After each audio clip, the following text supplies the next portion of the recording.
right. At least it says we're live, so let's see how that goes. Anyway, Tuesday, at least in Germany, 4:15, so slightly delayed. Apologies for that, but I think for those that are watching frequently, you're kind of used to it by now. We're never on time, even though it's run from Germany. It just never works out. Welcome back to a freshly squeezed episode of PKs on Air. The last one before we take a bit of a summer break. I think that's what we call it, at least, and then we see what's going to happen and how we kind of come back with this one. I have two highly respected colleagues with me on the stream. We're going to introduce them in a second, and today we're going to talk about our favorite food, right? It's going to be cookies. Well, not necessarily food, but I guess yes and no, and a bunch of things around cookie regulations, recent announcements that Google did that I think some of us are enjoying more than others. So that shall be quite interesting. We're going to talk about a white paper that we produced, or a bunch of agencies produced together. I think this is how I should probably phrase it properly. And before we go there, as always, a very quick couple of housekeeping notes for those that are watching afterwards or have missed an episode prior to this. pa.ag/notes is where we do have a recap, or actually multiple recaps, not one recap, but all the episode recaps, including the videos, some of the takeaways, and similar to what we're going to do today, we will be sharing the links that we've been discussing during this show. Wherever you're watching from, feel free to use the comments. We'd be happy to kind of take questions. No matter if you're watching from YouTube or on Facebook or whatever, just comment there. I try to have a look onto the comments meanwhile, and then we pick them as we go along. Before we go deeper, I think we should kind of spend a very quick minute or two on introductions, and I just kind of make it easy on myself because Arnold is next to me on the screen, so we just go that way. Arnold, give us a very quick, and by the way, thanks to both of you, first and foremost, for taking the time out of your busy schedules to join me and kind of talk about that. So Arnold, give us a quick rundown. Who are you? What are you doing? What do people need to know about you? Yeah, first of all, thanks for having me here. First time in a real broadcast studio, so it looks fun. I'm Arnold. I'm working at Traffic Builders, which is the Dutch agency of the Dall network. So I'm working from the Netherlands. I'm a digital strategy consultant within Traffic Builders, working for several of our key and AI accounts, helping them out with their more long-term planning and campaigns. So more high over plans. And within Traffic Builders, we have launched a project team which is focusing on the cookieless era, as we have called it at Traffic Builders. Right. To investigate all the developments around the third-party cookie blocking. And therefore we also organize some webinars, and we have written a white paper, which I've helped to. So that's nice. I do think why I'm here. Yeah, absolutely. Like that's what kind of we spoke earlier, right? I think there's so many different things and aspects and tiny bits and pieces to it. So like I'm really curious, if you can share later on a couple of things on what guys were up to and are up to, because I mean things are, I wouldn't say change daily, but like they're changing, right? It's a bit of a volatile fluid situation. So really curious to see what your team is up to. And then another very good friend of mine, well-respected colleague, dialed in from Poland, actually, right? Yep. Hi, my name is Zbigniew, and I'm a co-managing director and co-owner of Bluerank. Thank you for being your friend. We are also business partners together with Traffic Builders, and of course, PKs. We are united in Digital Alliance, the alliance that is capable to access foreign markets and deliver the competence on the local level. Bluerank, as the agency, it's similar with services to PKs and to Traffic Builders, very similar with the scale, with the services, with the quality and everything else. And I'm here today because Bluerank also recently prepared the report on cookie, on third-party cookie and the post-cookie era. We divided this report onto two parts that were released on the Polish market. One was, let's say, theoretical one, and the second one was practical one. And I know that you, Bastian, will tell more about it, but the practical one actually was then released on the European level. Exactly. As the English version.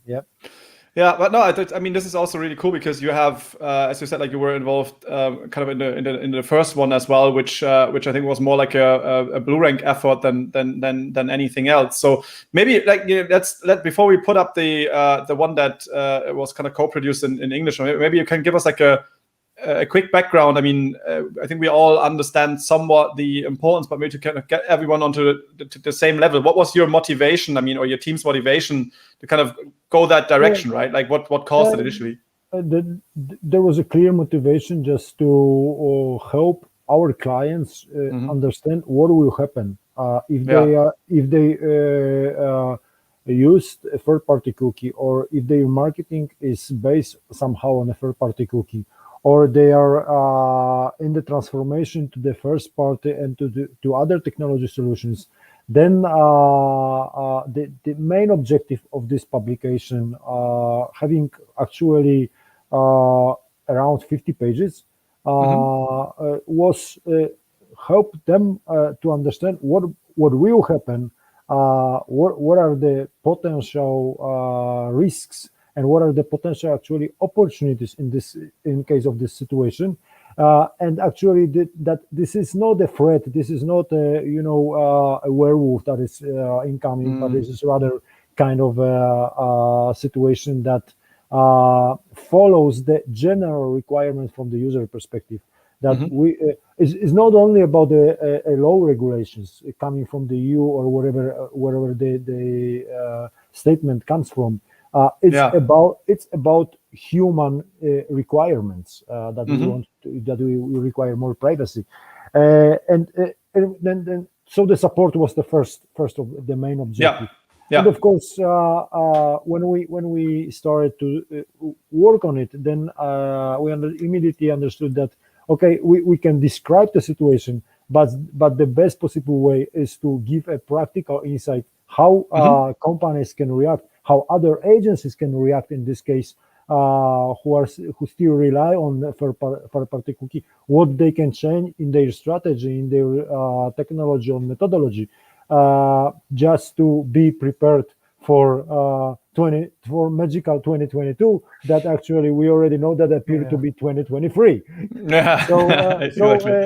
Basically it was from our experience, it was kind of a goodwill to share our knowledge to the market, also supported with because that's the important part of the report, also supported with several interviews with the top level CMOs who are really in the subject and who can let's say bite the subject, because we are talking about the cookies, right? The perfect meal, who bite the subject from different perspectives. We have the affiliates, we have the e-commerce companies, we have also the ones who publish the advertisement. What it means from their perspective, in their eyes, what the third-party cookie as a missing element means, and how they are actually prepared already. So that's more or less about the report. Of course, feel free to download it. I'm pretty sure you will share the link together. I'm actually gonna put it on the screen, because I think it also, we can maybe kind of go into a couple of the key highlights, because I think there's there's a ton of things obviously in there, but so first and foremost, we put it in the recap later on, but so it's on Dall-int.com, and then you find it there. But essentially, as you were already saying, it's free to download.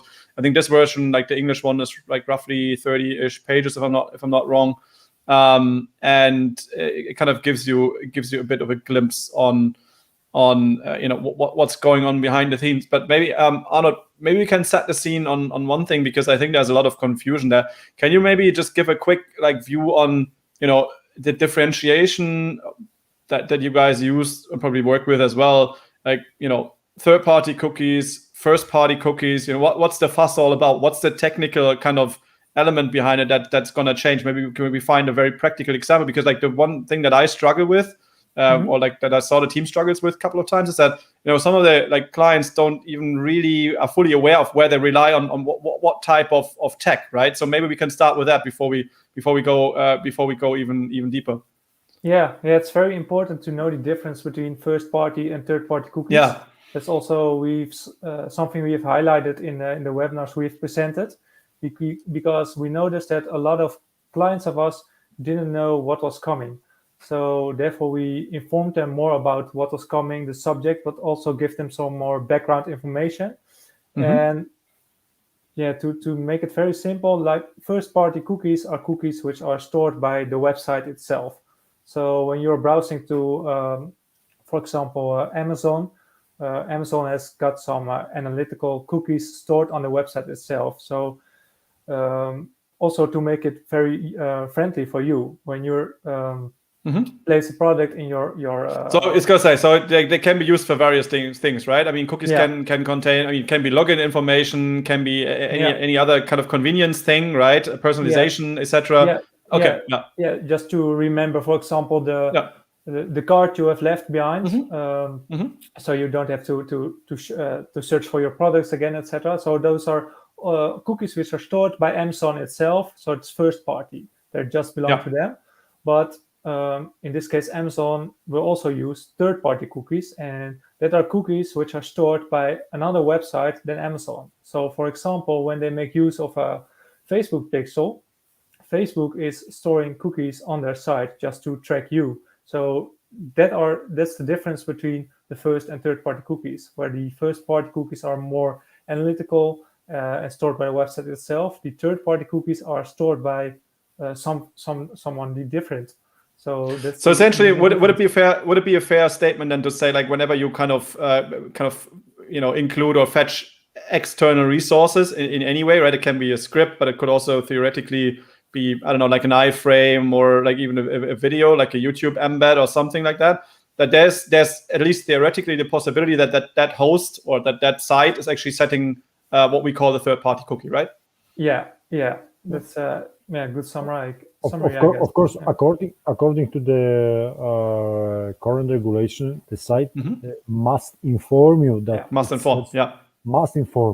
But the issue at the moment is even that we are almost there, that the third party is gone.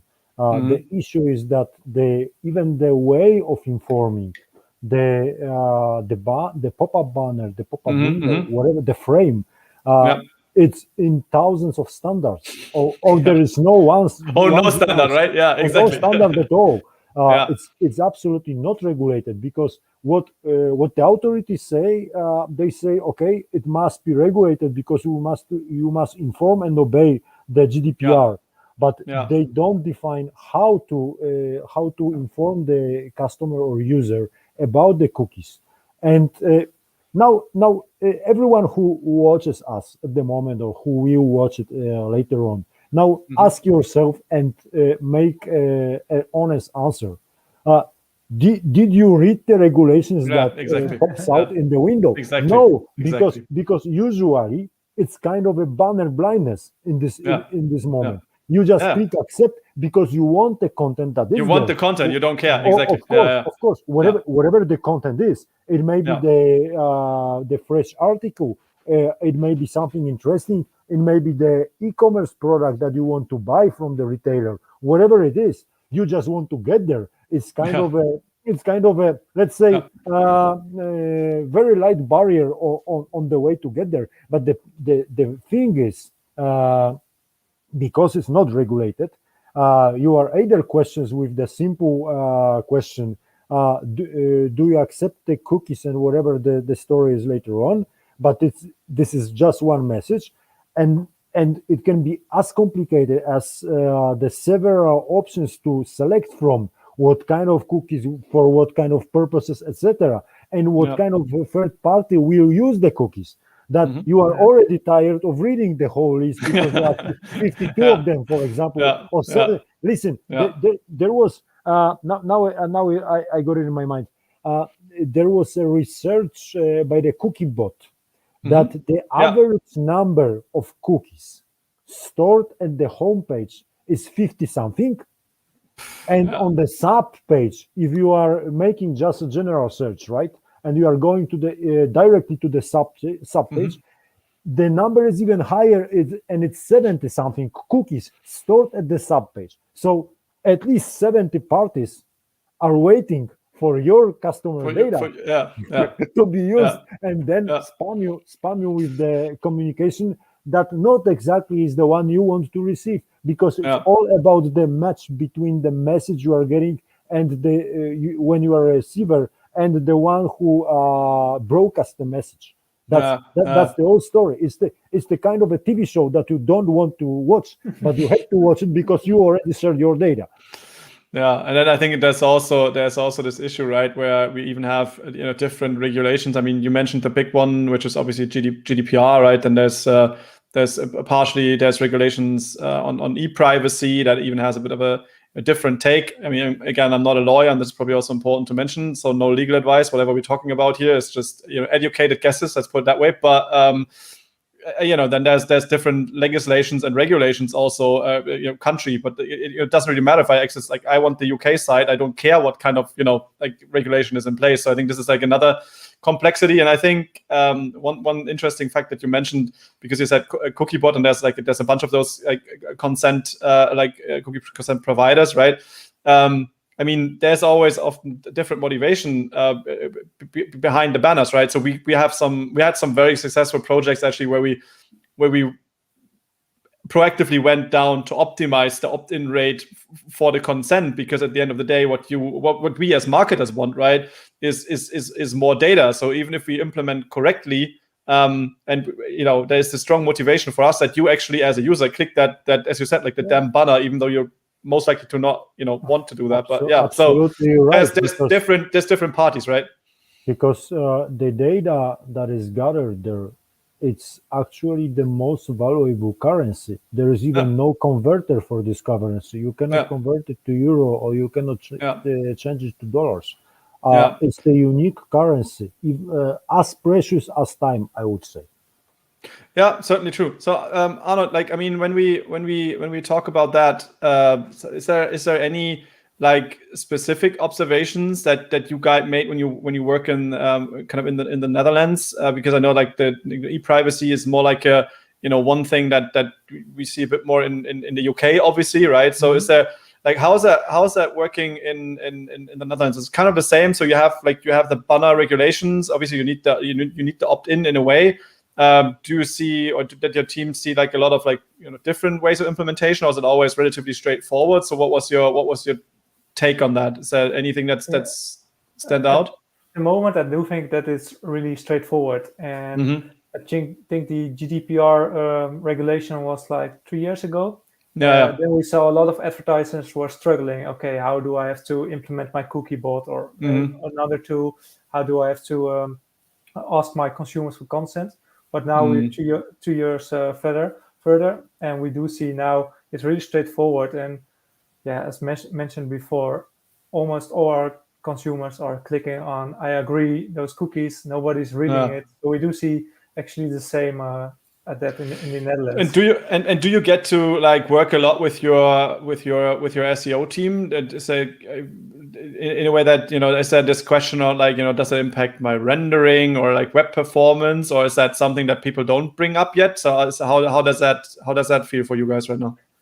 Yeah, we do see that it has influence on the rendering, etc. But I think it's in the Netherlands not that huge impact, because a lot of consumers are just accepting all those cookies, and then it doesn't has an impact immediately. So in that case, what I do think that now the difference with the GDPR regulations is that the development now in the third-party cookies are coming out of the browsers itself. So that's, I think, the biggest impact, that it's not only regulated by the government or something, but now we have to take in advance that also the browsers are are going to get more and more strong on the privacy. So, I mean, you mentioned the browser, because I think, and I think this maybe is a good kind of starting point for or like a good kind of continuation point either way for our discussion, right? I mean, the paper is already a couple of weeks old, so to say, especially the first one that I think you guys produced with Bluerank. So there, and I think that was under the working assumption. Google communicated a timeline, and that timeline has been now pushed back, right? I mean, the original discussion kind of was I guess at least partially triggered by Apple and then Safari as well, right? And then Google was like kind of, I wouldn't say catching up, but at least they kind of brought something official in the way that they gave us a timeline. So maybe we want to go first, but like what's meanwhile, I mean, yes, we do have a new timeline, but what have you guys been up to in terms of solutions or recommendations for companies that kind of are like somewhat in the middle, right? They might be still relying on third-party data. Maybe they can move away from that. Maybe they can't. So what has been like your discussion points on that in terms of solutions, strategies, ideas as to move forward? Yeah, because I mean, not doing anything is not really an option, right? In a way. Of course, I would say that in general, at least my perspective or my private perspective that we share with clients is that it's all about money. As you probably know, Google is testing a new technology to replace third-party cookies with so-called federated learning of cohorts or flock in a short version. So the flock, according to Google, this technology is going to be only available in Chrome, in the Chrome browser, and it will help maintaining user privacy and current business model for the online companies, right? And there is a little controversy about the flock itself, because from the user perspective, particular user will have a unique flock ID. So it comes again to the some kind of a parameter that allows you to identify the user. Of course, so the ID is technically anonymous because you are grouped in the bigger. You are part of the bigger group of users that is called a cohort. Similar with the internet history or internet behavior, let's say. The problem is that in this case, instead of selling an individual data, companies like Google, for example, because the Google is the author, they will sell the cohort data to advertisers. And when it seems kind of a private on the paper, because I'm a part of the cohort, so who can recognize me? Then the cohort can be out of 3 or out of 2. Because the cohort can be very narrow with the criteria and definition. Right. And then the privacy is not entirely true, because again, you can be identified. And the fact is that the flock is likely to be just as intrusive or even more than third-party cookie is. There's not a big change. Because when I come back to the beginning of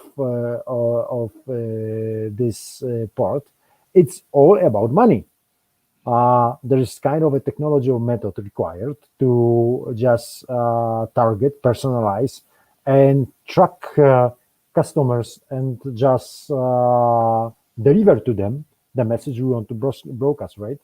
So depending on the size of the cohort and the number of cohorts, a person simply belongs to the database, and it is possible to be identified, and this is one of the most serious concerns that Google is actually criticized for, and probably that's one of the possible reasons why the premiere or the doomsday or the cookie doomsday is postponed with 1 year.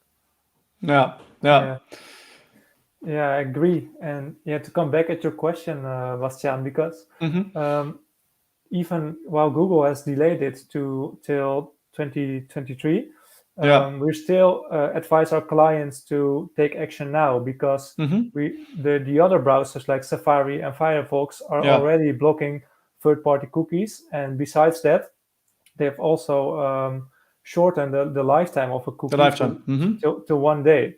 So this also has a big impact on your campaigns, and also on how you're checking the data into your campaigns, and also in your analytics. So therefore, there are some steps we have to take now. And one of the most important maybe is to gather more first-party data of your website users by, for example, offering your content in a downloadable way. So people have to fill in their email address to read a white paper or things like that. Because with those first-party data, you can still remarket consumers, or you can still make lookalikes of those audiences. And besides that, it also gives you some more insights about who is my target audiences, what are their interests, how do they look like. So you can also start testing other targeting options, which are possible without the use of third-party cookies. So, for example, contextual targeting within a display ad is still possible, but then you have to know, okay, what kind of content is my audiences looking for to get them or to reach them in the right way. So that's one of the things we are advise our clients to do now. And besides that, there are also several technical solutions. For example, server-side tagging is something. I was going to say, okay, advertisers could start with now to make sure that the cookies will be stored in their own data from the advertiser, making it a first-party cookie instead of a third-party cookie, which gives you more options to get your marketing campaigns on a high level. So what you said, okay, I think that's probably like a very valuable advice for those that kind of still rely on the classic kind of client side tracking implementation, right? Because as a default, and correct me if I'm wrong here, like as a default, I think it's probably still a fair statement to say that most companies run, and maybe now run a GTM and not analytics directly anymore, at least a GTM, but the GTM still as a client side classic type of JavaScript implementation, and then use that as their container, or their tag manager as a container to distribute further cookies. And what you're saying is basically, if you would move away from the client side implementation, so kind of in the markup, but rather move to server side implementation, I think that's a very important kind of takeaway. Basically, you would be in a position to kind of transform that into a first party cookie, right? Yeah, that's correct. The only disadvantage is that you do have the data in your own. It's your own data, so you're also responsible of your data storage. So it also gives you more responsibilities. Right. Because it again then falls under like one of the funny laws that we already mentioned earlier, because you need to have storage policies and stuff in place, right? Issue of security, right? Yeah. So, how are you guys dealing with that? Is that something that you see a lot of clients doing now, or is it something that they still like maybe not? So, what's your general take in the individual local regions? In case of Bluerank, if I can take this one, sure. Most of the clients are e-commerce type, and I'm going to send you a link now. The graph I want to talk about. So first of all, this graph, if you can put it on the screen, is 2 years old, and that's on purpose, because you see the situation why online shoppers resist creating user accounts. The situation that is in almost all of our clients no longer possible. You have to create a user account. You have to be first party to shop online with the particular retailer, and you see the barriers mentioned here. And most of the barriers, the two most important, are connected with the privacy and with spam. So with sharing the data to other retailers. And of course, there are two minor barriers. First, on the UX level, that it takes too long to create a user account because I just want to buy from you. I want to get into the shop and I want to get out of there, and I want to get what I ordered.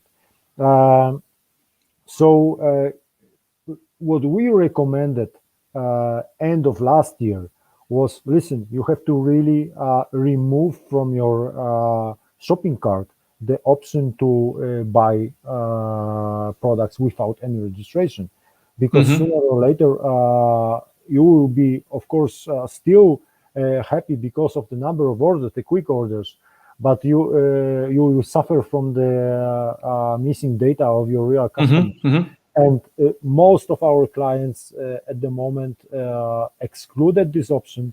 They have only one possible track, that you set up a user account. The fact is that some of the clients realize that they have, so let's say dead databases full of dead bodies, and this is also the way to activate those dead bodies, because you require you don't make a new registration, you just renew the previous one. That's also let's say kind of from the perspective of the retailer and from the perspective of the possibility to do the remarketing, to track the consumer, to activate them for the recurring sale, recurring purchases. This is kind of a, let's say, positive side of the story. But when you see the picture 2 years ago, I don't want marketing emails, and I'm nervous about providing personal information. So 50% rejected any kind of registration in e-commerce site. But now it's not possible, because you have just one option. There's just one flow. When you want to do the checkout, you need to register yourself or use your account that was previously open. So this is from Bluerank experience. Arnold, do you have any additions to that? No, it's just I think funny to see, because this is a specific example of retailers or e-commerce market.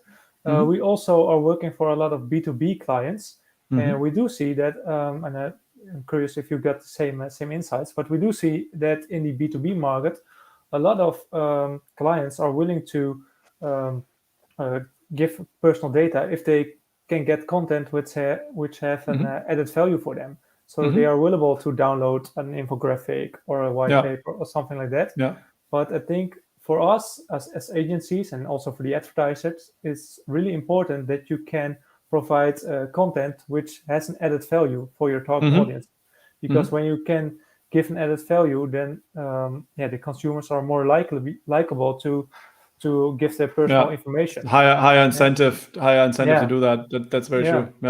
Yeah, and in that case as well, you need to inform your client about what are you doing with those personal information. Are you sending more mails or only this infographic, for example? So I think that's very important to give good information about that. Where are you using the personal information for? And that makes sense. That makes sense. I mean, have you guys seen anything? Because I mean, I think it depends heavily on the kind of consent provider itself. But I've also seen some like really crazy like overlays where you could even like set up the different options, like what type of cookies you really want. I never had to like. I think we have never had a client with that specific craziness going on. So I unfortunately don't have any insight. But my gut feeling was that probably most people don't even understand and then just blindly click on the default selection anyways, so that it doesn't really make much of a difference. Or let's say you can pre-program it in a way as the owner, no matter if you like for obvious reasons providing more choice, but if people are not kind of making the choice and they just go with the default. Have you guys had to deal with that, or like is that kind of a similar observation that you made there? I was just curious if anyone has. I do have a similar observation, because for like we are out of our profession, we are interested in the different ways of Yeah, cookies, etc. of course. But Yeah. for a consumer, they even don't know They what don't is care, a third-party or first-party cookies. They only know the word Yeah. cookies, and they Yeah. know, okay, I could be tracked. Cookies are something like bad. that. Yeah. That's the main objective for the consumer. So we do have these same observations that just a lot of people are accepting the cookies, not taking care about what they accept for. The same here. I mean, first of all, I think we have no client that has a very restrictive window with numbers of options.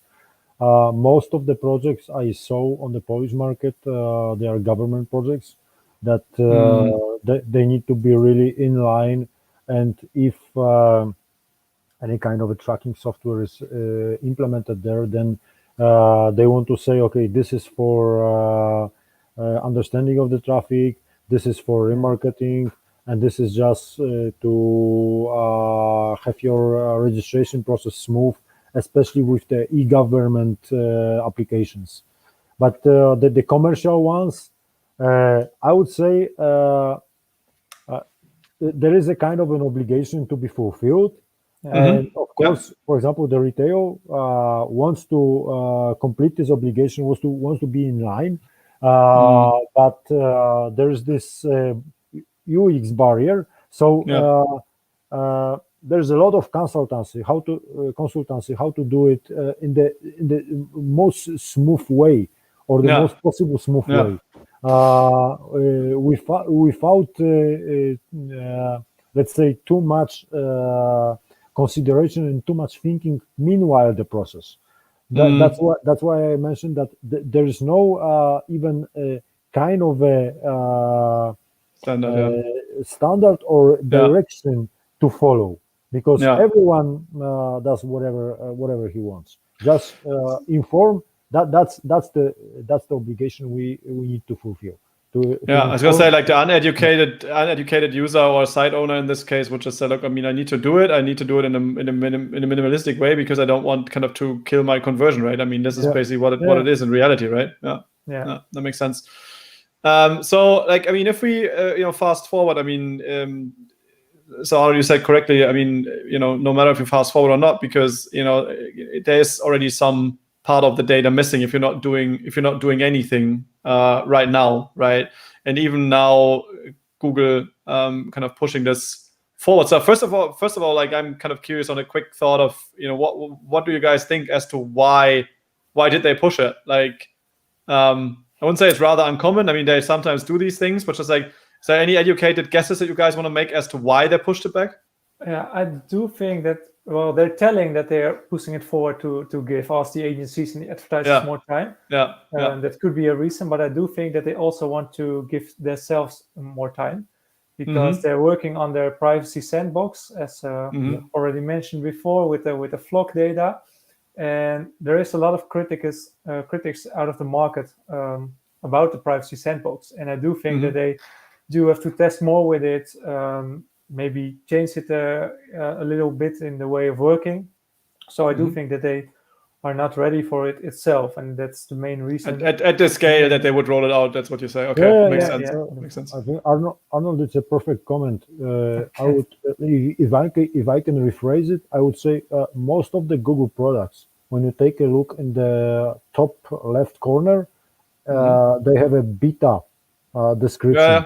But this is something you cannot release with beta. It's gonna be hard. Unfortunately, yeah, very true. So what I also found quite interesting, I'm curious because I think it goes a bit into the same direction, right? So if I have followed the news correctly, then there were some relatively large scale tests that Amazon did, actually blocking the flock implementation headers that Google was sending, right? So I mean, couldn't it just also be the case that they are just deadly afraid to lose, some of the other data that they thought they might have kind of in the back, but now, so Amazon started, I think, if I understood it correctly, I haven't followed it by the last detail, but I think my understanding was that Amazon, in return for Google sending the flock header, they send like a direct opt-out header for the tracking, for the GA tracking, because you can also send the opt-out by head, obviously not necessarily only in the using a link. So I found that quite interesting, because I mean then they would lose all the e-com data that they so much like want to have, right? So like I don't know, maybe that's also part of the reason. Yeah, I do think that's one of the reasons. And you're calling Amazon, but a lot of publishers and a lot of advertisers do have critics about the privacy sandbox. So everybody, all the big parties must be involved. Otherwise, it doesn't work for Google as well. So I do think that's one of the main reasons. Yeah, makes sense.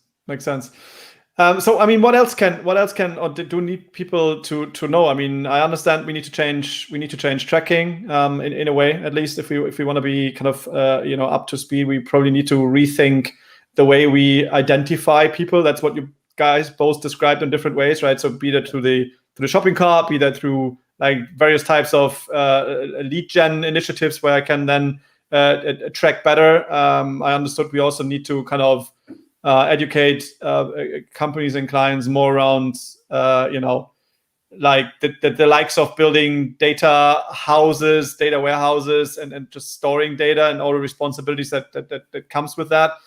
What are the other topics that you guys are seeing that are not on the radar yet, where you think, look, this is just kind of overlooked next to like the political discussions that we're probably kind of seeing on the Google, Amazon, and whatever front? Like what else is important?